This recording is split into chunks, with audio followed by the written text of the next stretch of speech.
15 siècles sans guerre. Ça a existé, ben oui. Une civilisation qui a duré au minimum 15 siècles sans guerre, enfin dans sa partie urbaine, et qui a très bien fonctionné, qui était très riche et très agréable à vivre. Voilà. Alors, c'était quoi?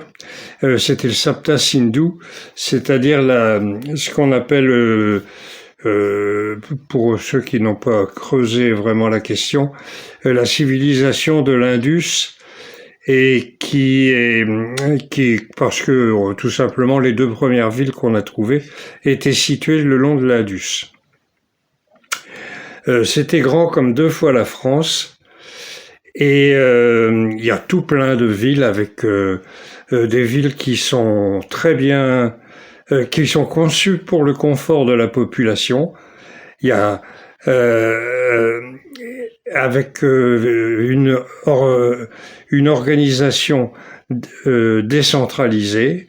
Ça saute aux yeux. Les quartiers étaient répartis. Il y avait une ville haute qui regroupait tous les espaces communs à la population, les greniers, les forums de discussion, les bains publics, etc. Et puis la ville basse où il y avait toute la population, riche ou pauvre mélangée, et tout était construit en briques, avec évacuation des eaux usées, etc. Alors, qu'est-ce qui est le plus marquant quand un archéologue trouve une civilisation qu'il connaissait pas? Il regarde où était le palais, où sont les temples, etc. Là, il y en a pas. Pas de palais, pas de temple, pas d'armée, pas d'esclavage, pas d'inégalité flagrante. Il y a des gens qui sont plus riches que d'autres, mais ça, c'est la vie. Et on voit bien que alors c'était comment dire, organisé par communauté. Ça se voit aux bijoux qu'on a retrouvés. Dans tel groupe, dans tel quartier, tout le monde avait des bijoux comme ça. Dans un autre, c'était différent, etc. Mais bon, c'était visiblement une civilisation pacifique. Il n'y a pas d'armée, bon. Voilà. Alors le lien avec le Rig Veda et le Soma. Pourquoi? Parce que ça se passe au même moment. En même, j'ai découvert ça moi en traduisant le Rig Veda. Et en m'intéressant bien sûr à l'archéologie, à la géologie, à tout ce qu'il y a dans ce genre-là. Donc elle a commencé il y a 5500 ans et c'est terminé il y a de 3900 ans à peu près, quoi. À peu près, parce qu'il y a des villes tout n'a pas été évacué en même temps. Le soma était la boisson. Alors ils avaient un rituel qui était donc, les gens ont appelé ça un sacrifice. C'était donc un yajna, ça veut dire on vénérait un dieu ou des dieux au choix, ou même un arbre ou une rivière. Ça n'avait pas grande importance. Et au bout du 5e jour, les prêtres et celui qui offrait le sacrifice et sa femme buvaient un breuvage d'immortalité qui était, selon toute vraisemblance et d'après la description, un truc à base de psilocybine. Donc c'était les psilocybes qui étaient écrasés, on mettait de l'eau, on écrase, on met de l'eau, on écrase, etc. Puis après, on rajoutait du lait, et hop, on buvait ça le matin avant que le soleil se lève, le 5e jour. Les 4 premiers jours servaient à la préparation de l'esprit.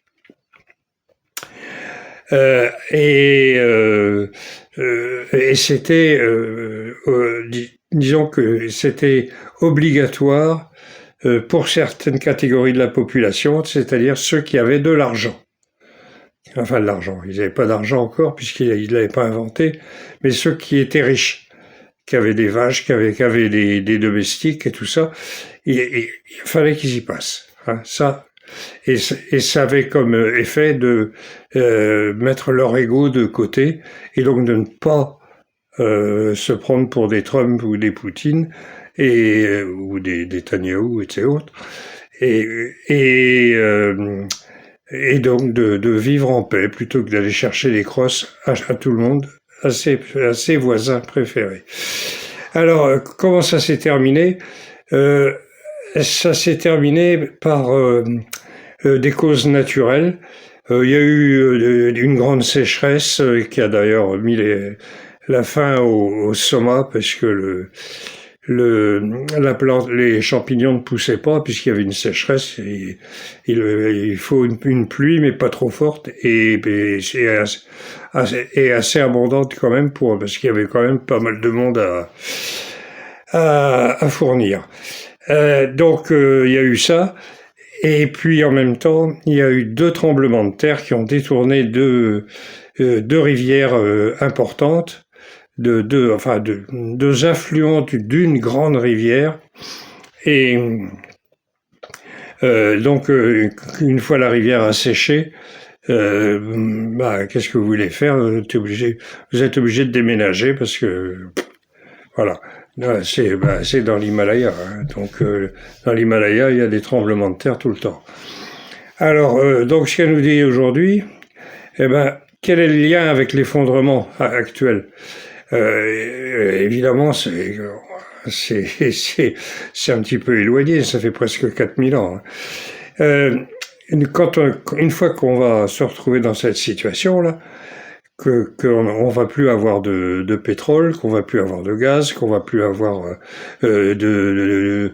d'hélium, enfin bon, tout ce qui va nous manquer avec le système d'une intelligence supérieure qui a été de tout mondialiser et de faire que s'il n'y a pas de transport, chacun va manger ce qu'il produit lui. Hein, celui qui produit des petits objets en plastique qui servent à rien, sinon qu'à agrémenter la vie et que ce qui coûte pas cher, il va manger ces petits objets en plastique. Celui qui fait du maïs pour les vaches du monde entier, il va manger le maïs pour des vaches et les vaches.